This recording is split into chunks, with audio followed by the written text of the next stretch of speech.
ini, PHBS ini tidak hanya dilakukan oleh diri kita sendiri, tapi kita juga harus mengajak tetangga-tetangga kita, rekan-rekan di lingkungan sekitar kita agar tercegah dari penyakit DBD. Nah, lalu demam berdarah adalah penyakit yang disebabkan oleh virus dengue. Nah, virus dengue ini dibawa oleh oleh nyamuk Aedes aegypti. Oke, next Kak. Nah, penyebab dari demam berdarah ini apa Bapak Ibu? Virus dengue, nyamuk Aedes aegypti, lalu nyamuk yang berkembang biak di air. Nah, lalu next Kak. Nah, Bapak Ibu udah tahu belum gejala dari demam berdarah apa aja? Demam tinggi, terus bintik-bintik merah, ya betul. Jadi tanda gejala yang bisa terjadi ketika terkena demam berdarah itu yang pertama demam tinggi yang mendadak. Nah, demamnya ini berbeda dengan demam pada umumnya Bapak Ibu. Nah, kalau demam biasa itu kan biasanya lemas dulu, panas-panas, anget-anget, lalu panas. Nah, kalau sedangkan demam berdarah ini mendadak dan langsung tinggi Bapak Ibu. Nah, suhunya itu langsung 39 sampai 41 derajat. Nah, selain demam juga ada gejala-gejala lain seperti nyeri otot, nyeri sendi, sakit kepala hebat, muncul bintik-bintik merah di kulit, lalu disertai mual muntah serta pendarahan. Nah, pendarahan ini maksudnya misal memimisan atau ada gusi berdarah. Nah, misal ibu-ibu menemukan gejala-gejala ini, ibu bisa langsung lapor ke petugas kesehatan atau langsung ke pelayanan kesehatan terdekat.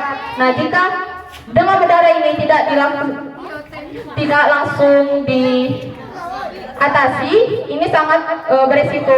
DBD ini bisa menyebabkan kematian Bapak Ibu. Oke, lanjut Kak. Nah, selanjutnya cara mencegah demam berdarah. Bapak Ibu ada yang tahu nggak cara mencegah DBD? Membersihkan lingkungan, menguras bak air. Oke, benar. Nah, jadi pemerintah kita itu mengenalkan kita cara mencegah DBD itu dengan 3M+. Nah, M yang pertama yaitu menguras. Menguras apa Bapak Ibu? Bak mandi, ya, tempat air. Lalu menutup tempat air biar nyamuk nggak bisa berkembang biak kan di tempat air. Terus memanfaatkan atau mendaur ulang barang-barang bekas supaya misal botol-botol bekas yang berserakan di luar biar nggak tergenang air dari tempat perkembangan nyamuk kan. Oke, lanjut. Oke, selain 3M tadi ada juga cara-cara lain untuk mencegah DBD. Yang pertama yaitu penaburan bubuk abate, Ibu. Di sini Ibu tahu tidak apa itu bubuk abate? Bubuk abate. Nah, jadi nanti ya untuk membentuk pembunuh jentik-jentik nyamuk. Lalu ada juga cara lain yaitu menanam tanaman serai atau lavender. Lalu memelihara ikan cupang. Nah, di sini Ibu ada nggak memelihara ikan cupang? Tidak ada. Nah, ikan cupang itu bisa memakan jentik-jentik nyamuk ya Bapak Ibu. Terus ya ibu-ibu ada bapak-bapak ini. Terus bisa memakai kelambu atau lotion saat tidur. Oke.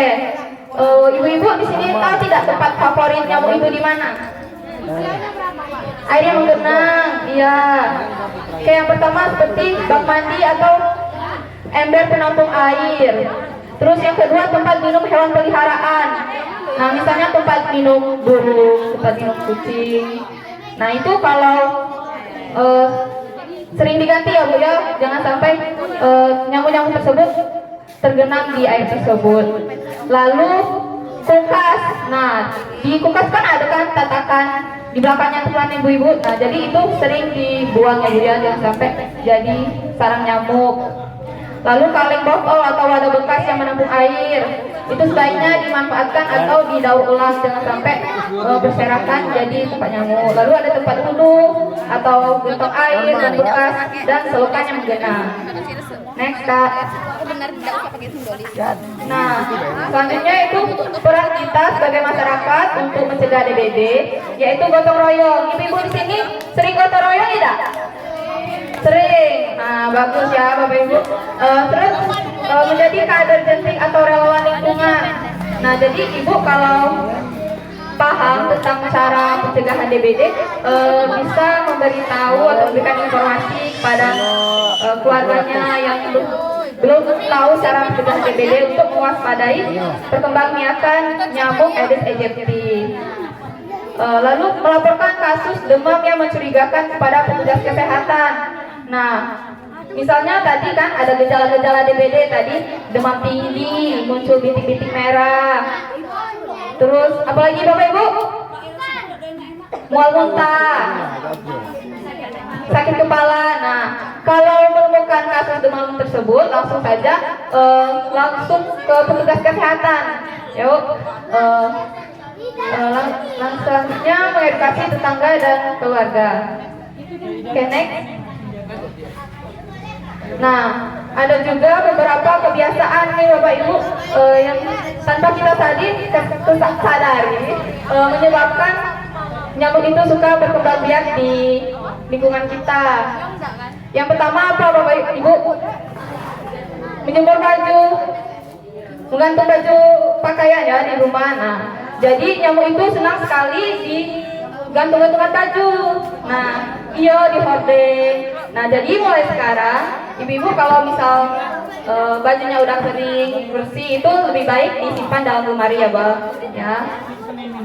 Terus membiarkan wadah berisi air terbuka, tidak menguras tempat penampungan air secara rutin. Nah, ibu-ibu di sini sering nggak menguras bak mandinya di rumah? Sering, alhamdulillah. Lalu menyimpan barang bekas di luar rumah. Nah, barang bekas tadi kan bisa jadi sarang nyamuk.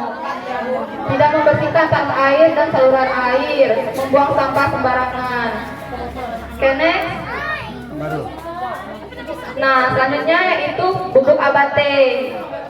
Nah, jadi bubuk abate ini adalah nama dagang dari Larvacida temeflos atau temeflos.